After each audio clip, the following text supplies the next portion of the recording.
सरकार बड़े स्तर पर प्राइवेटाइजेशन कर रही है, यानी कि निजीकरण कर रही है।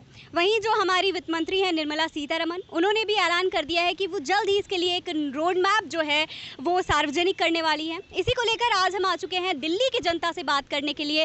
क्या कुछ कहती है दिल्ली की जनता प्राइवेटाइजेशन पे, चलिए पूछते हैं। भैया, जल्द ही जो मोदी सरकार है वो जल्द ही प्राइवेटाइजेशन करे, मतलब जितना भी जो सरकारी चीज़ें हैं उनको बेचा जा रहा है, चाहे रेलवे हो, चाहे गैस पाइपलाइन हो, सब कुछ बेचा जा रहा है। उस पर क्या कुछ कहना है? ये तो देश के लिए सही नहीं है और ये घातक है। लोगों का रोज़गार ख़त्म हो जाएगा, इसमें सरकारी नौकरियां ख़त्म हो जाएगी, प्राइवेटाइजेशन से बेरोज़गार बढ़ेगा, बस यही हो सकता है। कह रहे हैं जो सरकारी नौकरियां ख़त्म हो रही हैं धीरे धीरे, ठीक है, तो उसमें ये कहना है कि भाई उसमें इतना फ़ायदा नहीं हो रहा था आपको प्राइवेटाइजेशन की तरफ। वैसे भी लोग ज़्यादातर प्राइवेट नौकरियों के पीछे ही आजकल भाग रहे हैं और सरकारी नौकरियों में फ़ायदा नहीं। क्या कुछ कहना चाहेंगे? देखो, जब सरकारी नौकरी मिल नहीं रही तो प्राइवेट की तरफ तो इंसान भागेगा ही। सरकारी नौकरी इन्होंने जब हर चीज़ प्राइवेट में डाल दी तो इंसान आम आदमी परेशान हो गया, तो फिर प्राइवेट जॉब देखेगा ही। हर चीज़ प्राइवेट कर दिया इन्होंने। और सरकार तो चलिए, कोई बात नहीं है, और लोगों से भी हम बात करने की कोशिश करते हैं कि ये बताइए कि लगातार जो सरकार है वो सब कुछ वो करने जा रही है, निजीकरण कर रही है, सब कुछ बेचा जा रहा है और जो सरकारी नौकरियां हैं वो धीरे धीरे कम होती जा रही है। उस पर क्या कुछ कहना चाहेंगे? मैम कुछ नहीं, ऐसा एक्सक्यूज़ कुछ नहीं देना चाहेंगे आपके सामने, बट ये है कि हाँ, सरकार को रिस्पॉन्सिबल है कि इन्होंने बोला था कि सब कुछ हम बेरोजगारों को रोज़गार देंगे, पर रोज़गार अभी तक आज तक दिया नहीं है। रोज़गार हम तो देखो, मैं खुद एक सिविल इंजीनियर हूँ, बट बात क्या आ रही है कि यहाँ पे मैं खुद एक जॉब कर रहा हूँ अपनी, या मैं किसी के यहाँ पे जॉब कर रहा हूँ, या फिर वो भी बात चल रही है, बट उसके पीछे क्या कराना है ये नहीं पता मुझे। अब ये लोग तो ये अपना आप ही जाने, क्योंकि इंटरनेशनल राजनीति ये हम क्या कहना चाहते हैं? महंगाई बढ़ती जा रही है, बेरोजगारी आ रही है, क्या कह रहे हैं? मैम महंगाई तो बढ़ रही है, अब बहुत ज़्यादा ही हो गई है। अब क्या करे, गरीब जनता है। देखो, सरकार को निजीकरण करना चाहिए, क्यों नहीं करना चाहिए? लेकिन आप कह रहे हैं निजीकरण करना चाहिए। करना चाहिए वैसे कर रहे। चीजें बेचनी अच्छा चाहिए, जितनी भी सरकारी नौकरी मैम प्राइवेट मैम बहुत ज़्यादा हो गया। मैंने इतना देखा है, मैंने मेट्रो भी प्राइवेट हो गई है। प्राइवेट जब मैंने देखा ना, टेक्नो को बेच दिया गया है उसे। टेक्नो को बेच दिया गया है, क्यों नहीं करना चाहिए? लेकिन आप कह रहे हैं निजीकरण करना चाहिए। करना चाहिए वैसे कर रहे। चीजें बेचनी अच्छा चाहिए, जितनी भी सरकारी नौकरी मैम प्राइवेट मैम बहुत ज़्यादा हो गया। मैंने इतना देखा है, मैंने मेट्रो भी प्राइवेट हो गई है। प्राइवेट जब मैंने देखा ना, टेक्नो को बेच दिया गया है उसे।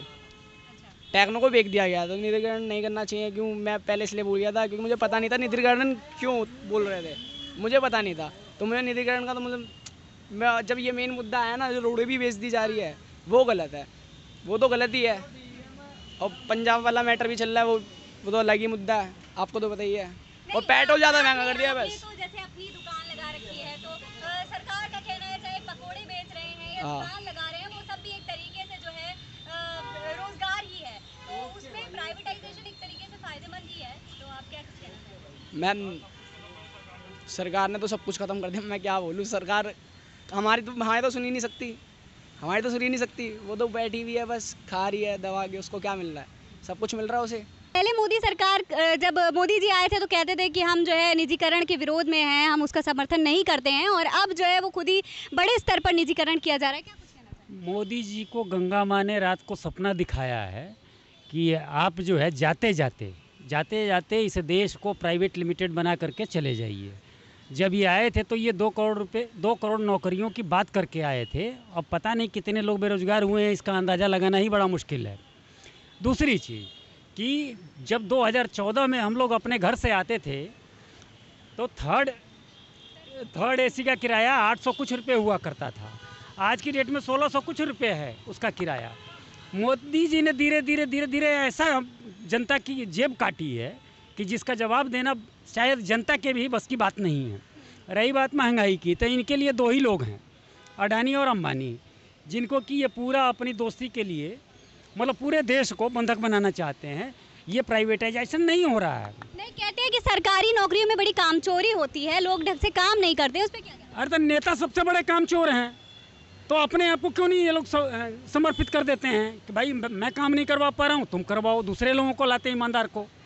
खुद जिस देश का प्रधानमंत्री अपनी फर्जी डिग्रियों के आधार पर, उसको किसी चीज़ की जानकारी नहीं है, ना तो इकोनॉमिक्स की है, ना समाज की है, बाल बच्चे हैं नहीं उसके, उसे क्या दर्द पता है कि बच्चों को पालने में कितना कष्ट उठाना पड़ता है, कौन कौन सी तकलीफ़ों से गुजरना पड़ता है। तो वो तो प्राइवेट करे या कुछ भी करे, उसको कोई फ़र्क नहीं पड़ने वाला। वो ये चाहता है कि अडानी और अंबानी, ये दो लोग ही इस देश को प्राइवेट लिमिटेड के रूप में चलाते रहें। तो युवाओं को इसके खिलाफ कोई ना कोई कदम उठाना चाहिए, आपको नहीं लगता? ऐसा है कि अब मीडिया में बड़ा परिवर्तन आया है, मीडिया सत्ता के साथ अब जा रही है, विपक्ष को एकदम से इग्नोर करते हुए मीडिया ने विपक्ष को एकदम हाशिए पर धक्का दे दिया है। आने वाले दिनों में अगर यही हसर रहा तो आज की डेट में हम लोगों को अखबार पढ़ने में भी बड़ी शर्मिंदगी महसूस होती है।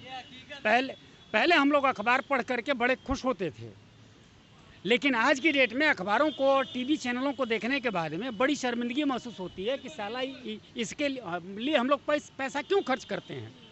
हम लोग दिन भर मनोरंजन का वो देखते हैं, कभी टीवी पर जो है समाचार सुनने का प्रयास नहीं करता है आदमी। युवाओं को डर है कि जो सैलरी का स्तर और सुविधाएं सरकारी नौकरियों में मिलती थी वो अब नहीं मिल पाएंगी। नहीं, ऐसा कुछ नहीं है। मतलब प्राइवेटाइजेशन में ऐसा तो, प्राइवेटाइजेशन का मतलब ऐसा नहीं है कि लोगों को सैलरी, सबसे ज़्यादा सैलरी तो प्राइवेट में मिलती है, 5-5 लाख 10-10 लाख रुपए सैलरी मिलती है लोगों को।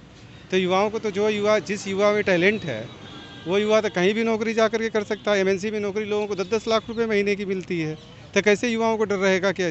और रही बात, आप जो बात कर रही हैं कि निजीकरण की बात कर रही हैं, अभी जो बात हो रही है अभी वो निजीकरण नहीं हो रहा है, अभी ये हो रहा है विनिवेश मतलब अभी बहुत सारी चीज़ें सरकार के पास में फालतू पड़ी हुई है, ज़मीन पड़ी हुई है, जगह पड़ी हुई है, सारी चीज़ें हैं। उन चीज़ों को सरकार किराए पे देगी, उससे पैसा लेगी।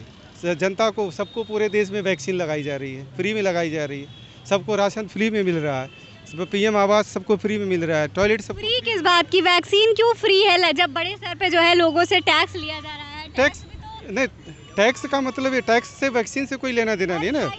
प्राइवेट हॉस्पिटलों की बात की जाए तो पूरा संसार टैक्स से चलता है, कोई भारत सरकार ही टैक्स से नहीं चल रही है। सरकार के पास और पैसे का जरिया क्या होता है। प्राइवेट हॉस्पिटल में तो बड़े मतलब पैसा लिया जा रहा है ना वैक्सीन के लिए। जिसको लाइन में नहीं लगना है, जिसको हॉस्पिटल, सरकारी हॉस्पिटल नहीं जाना है, उसका पैसा है तो अपना वहाँ सुविधा आपको दी गई है। ये कंपलसरी थोड़े कि आप प्राइवेट हॉस्पिटल में ये लगाइए वैक्सीन तो सबको सरकारी, सबको फ्री की गई है। मैं तो यही कहना चाहूँगा कि बेचना शुरू कर दिया है सरकार ने, और उनका जो ओरिएंटेशन है रादर देन पब्लिक सेक्टर को डेवलप करना, वो नहीं है। और कॉन्ट्रैक्चुअल बेसिस पे देके जितना पब्लिक डेवलपमेंट करवाना चाहती है, एक्सेसिबल बनाना चाहिए, वो नहीं कर रही है। अच्छा, तो मतलब एक तरीके से युवाओं को ये भी डर है कि जो नौकरियां हैं वो बहुत मतलब चली जाएंगी और भी कम होती जा रही हैं, जैसे नौकरियां कम हो ही रही हैं। हाँ जी। क्या कुछ कहना चाहिए? मास्क हटाइए। अच्छा, मास्क हटा के बताना पड़ेगा। It's okay, आप नौकरियां, अब देखिए वैसे पैंडेमिक का टाइम है तो नौकरियां तो एज सच है ही नहीं, देखा जाए तो हाँ ये डिफ़िकल्ट तो होने वाला है। ऊपर से फिर प्राइवेटाइजेशन भी आ रहा है तो it's going to get very difficult, मतलब काफ़ी होने वाला है डिफ़िकल्ट। प्राइवेटाइजेशन एक तरीके से प्रॉब्लम क्रिएट करेगा या फिर एक सलूशन होगा, क्या कुछ? Privatization, I'm not saying that it's wrong, but there should be a balance, because the way PSUs are getting privatized, is it really fair that like the youth is losing their opportunity to grab a government job? So there has to be a balance which the government should maintain. Everything is not supposed to be privatized. They are saying कि government jobs और better हो जाएंगी और like government jobs में आपको अब इतना profit नहीं हो रहा है, कहीं ना कहीं जो गवर्नमेंट सेक्टर के लोग हैं कहीं ना कहीं काम चोरी होती है, ऐसा कहा जा रहा है। Definitely, but if we look at the government sector, I don't think the youth has a bigger participation right now. If the youth won't be given a chance because of this privatization, so this will continue somehow or the other, and moreover the